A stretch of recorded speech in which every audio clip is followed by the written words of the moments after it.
यहाँ पर और भी लोग हैं जिनको फिलहाल रोका गया है। अब क्या है मौलाना का अगला स्टेप, या आप लोग अब क्या करने जा रहे हैं, क्योंकि वहाँ बहुत भीड़ इकट्ठी हो रही है और लोग वहाँ पर रामलीला मैदान पहुँच भी रहे हैं, डिटेन भी हो रहे हैं, गिरफ्तार भी हो रहे हैं। देखिए, हजरत मौलाना तौकीर रजा साहब का निर्देश था तमाम लोगों के लिए कि हमारी लड़ाई पुलिस से नहीं है, हमारी लड़ाई गवर्नमेंट से है। हम गवर्नमेंट से अपनी मांगे रखना चाहते थे, इसलिए रामलीला ग्राउंड मौलाना तौकीर रजा साहब जा रहे थे, लेकिन क्योंकि दिल्ली पुलिस द्वारा हमें यहाँ रोक दिया गया है और जाने नहीं दिया जा रहा, तो हम कहीं ना कहीं कानून का सम्मान करते हुए, दिल्ली पुलिस द्वारा हमें रोका गया तो हम यहाँ अभी रुके हुए हैं।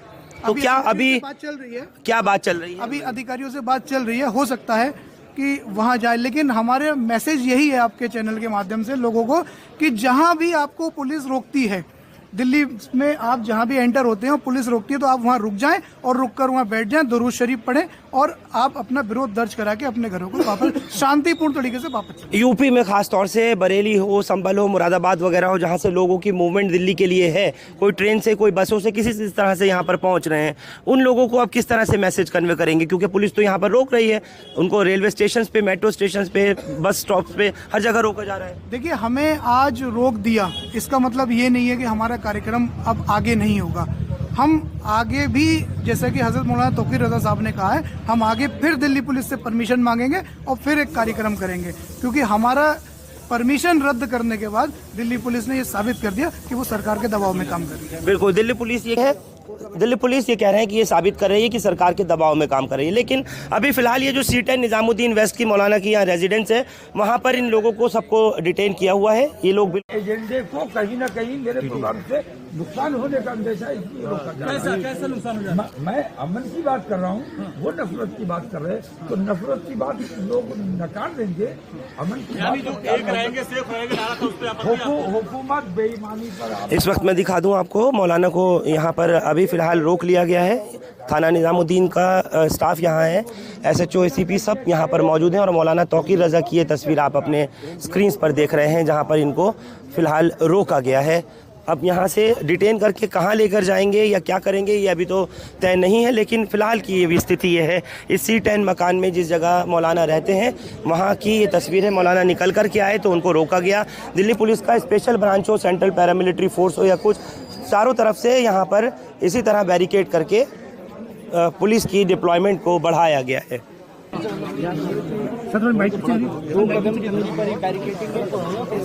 दायरे से बाहर जाने की इजाजत नहीं दी जा रही है।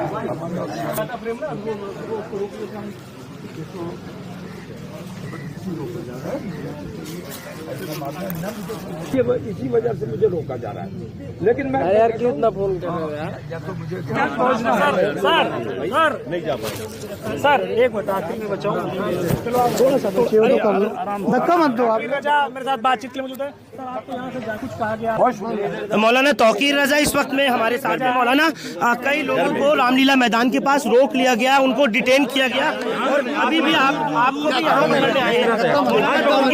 आप पीछे रहिए ना, क्या वजह है आपको रोक रहे हैं, आपको जाने नहीं दे रहे मौलाना तौकीर रजा? घेरा बना, जी जी, घेरा बना हुआ मौलाना आपसे पूछ रहे हैं, बहुत लोग लड़कों को वहाँ लोग जो पहुँच रहे हैं उन्हें रामलीला ग्राउंड के पास डिटेन कर रहे हैं। जो लोग आए हैं मैं उनका शुक्रिया अदा करता हूं। मैंने पहले भी ये कहा कि जहां रोका जाए, हम मनपसंद लोग हैं, कानून अपने हाथ में नहीं लेना है और पुलिस की मजबूरी है। पुलिस सरकार के इशारे पर काम करती है, अंग्रेजों के इशारे पर पहले काम करती थी, आज इन काले अंग्रेजों के हाथ में सत्ता है। तो हमेशा सच्चे हिंदुस्तानी, देश प्रेमी हिंदुस्तानियों पर लाठियां और गोलियां चलाई गई है, वही सिलसिला आज भी है। तो अमन का मुजाहरा करे, शांति का मुजाहरा करे और जहां रोका जाए वहां रुक जाए, दुरूद शरीफ का विरोध करे। आपको रोका क्यों गया? सवाल ये, परमिशन रद्द क्यों की गई है? ये सवाल पुलिस को देना चाहिए, इनसे सवाल किया जाना चाहिए और ये सवाल हुकूमत से किया जाना चाहिए। इसका जवाब मैं नहीं दे सकता। मैं अमन की बात कर रहा हूँ, सरकार नफरतों की बात कर रही है। तो मेरे उनके एजेंडे को मेरे प्रोग्राम से नुकसान होने का अंदेशा था, इसलिए मुझे रोका जा रहा है। कह रहे हैं आपने उसमें लिखा कि दिल्ली घेराव, अगर दिल्ली घेराव लफ्ज नहीं लिखा होता तो हम इजाजत दे देते। दिल्ली घेराव ये पुलिस की तरफ से आपको बता, दिल्ली घेराव मेरा नेक्स्ट स्टेप है और उसमें मैं कायम हूँ कि आज अगर मुझे मेरा प्रोग्राम रद्द किया गया है, तो अपनी इसी मांग के साथ अगर 15 दिन में मान ली जाती है मेरी मांग, तो मैं क्या मांगे मौलाना? इन गुस्ताखों की, मलऊनों की गिरफ्तारी होनी चाहिए जिन्होंने गुस्ताखियां की हैं, और सख्त कानून बनाया जाना चाहिए ताकि आइंदा कोई इस किस्म की हरकत ना कर सके। ये हिंदुस्तान के लिए, हिंदुस्तान के अमन के लिए ये मैं मांग कर रहा हूँ, और इन मांगों पर अमल नहीं किया गया तो आज हमें रोका जा रहा है। हम रुक भी रहे और अपने लोगों से अपील भी की कि जहाँ रोका जाए वहाँ रुक जाओ, लेकिन हमारी मांग नहीं मानी गई, हमें कोई जवाब नहीं दिया गया।